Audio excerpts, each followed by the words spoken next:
Tiap musim dingin datang, pasti deh kita lihat berita-berita yang kedengerannya serem, yang ngingetin kita soal flu super. Tapi sebenarnya itu apaan sih? Pernah ngerasa nggak sih? Ada tahun-tahun di mana flu tuh kayak cuma numpang lewat, gangguan kecil aja. Tapi ada juga tahun di mana rasanya semua orang di sekitar kita tumbang, sakitnya parah. Jadi apa sih yang sebenarnya terjadi? Kenapa beberapa musim flu bisa jauh lebih parah dari yang lain? Oke, kita lurusin dulu ya satu hal penting. Kalau kamu ke dokter, mereka nggak akan pernah mendiagnosis kamu kena flu super. Itu bukan istilah medis resmi. Itu cuma nama panggilan yang kita pakai buat ngegambarin momen ketika beberapa kondisi tertentu terjadi bersamaan dan akhirnya menciptakan musim flu yang parah banget. Nah, jadi apa sih yang bikin satu flu biasa jadi terasa super? Yuk kita bedah bareng-bareng misterinya biar lebih gampang dimengerti. Coba deh bayangin bedanya. Kalau flu ringan kan biasanya pelan-pelan, mungkin diawali tenggorokan yang agak gatel. Nah, flu super ini beda banget. Dia nggak pakai permisi, langsung jeder, ngehantam kita pakai demam tinggi dan badan yang linu semua. Bikin kita langsung pengen rebahan aja seharian. Usut punya usut, ternyata ada nih satu anggota keluarga virus flu yang jadi biang kerok di balik musim-musim yang parah ini. Anggap aja dia ini anak bandelnya geng flu. Jadi gini, virus flu itu kayak punya silsilah keluarga. Ada influenza B, ini biasanya yang lebih kalem. Terus ada H1N1. Ingat kan yang heboh tahun 2009? Sekarang sih biasanya udah lebih jinak. Nah, terus ada dia nih, influenza A H3N2.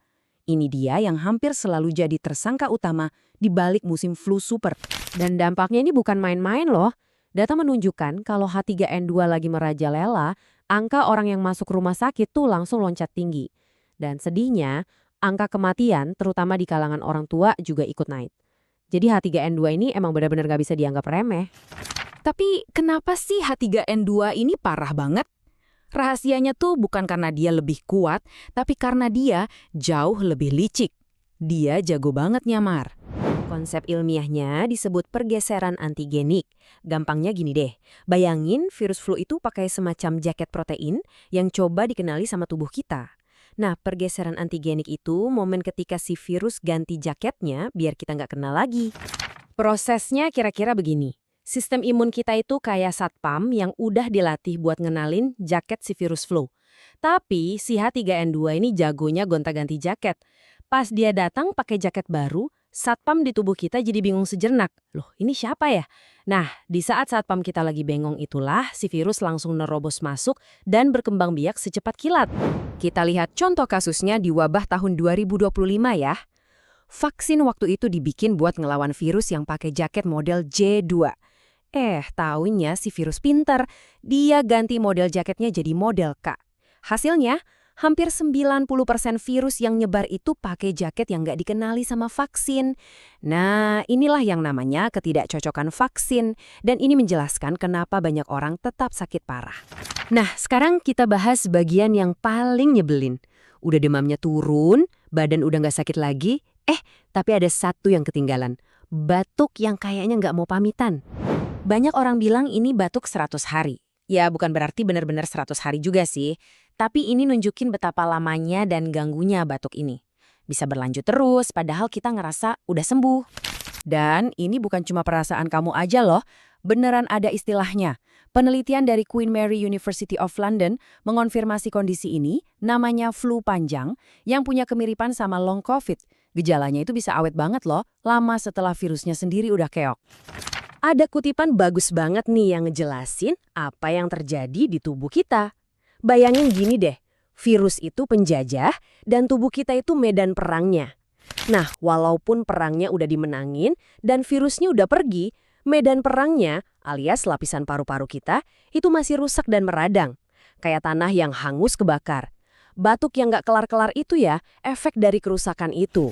Oke, setelah kita urai satu persatu, sekarang kita coba sambungin lagi ya. Penting banget buat kita ngerti kalau flu super ini bukanlah monster baru yang muncul tiba-tiba entah dari mana. Jadi, resep buat flu super itu kira-kira begini. Pertama, ambil virus H3N2 yang emang dasarnya udah lebih agresif. Terus, tambahin trik ganti jaketnya tadi yang bikin vaksin jadi kurang pas. Hasilnya, penyakit yang lebih parah dan proses pemulihan yang jauh lebih lama. Inti dari semua ini adalah ini. Ini bukan virus mutan dari film horor, ini adalah sebuah siklus biologis yang sebenarnya bisa kita prediksi. Selama si H3N2 ini masih ada dan terus gonta-ganti jaketnya, ya kita bakal terus ketemu musim-musim flu yang berat kayak gini. Dengan paham siklusnya, kita bisa ganti rasa takut jadi pemahaman. Nah, ini jadi pertanyaan terakhir buat kita semua. Sekarang, setelah kita bongkar semua triknya, cara dia nyamar, taktiknya, dan apa akibatnya, apakah istilah flu super masih kedengaran serem dan misterius, atau sekarang lebih kelihatan seperti sebuah tantangan biologis yang, ya setidaknya sekarang kita jadi lebih paham.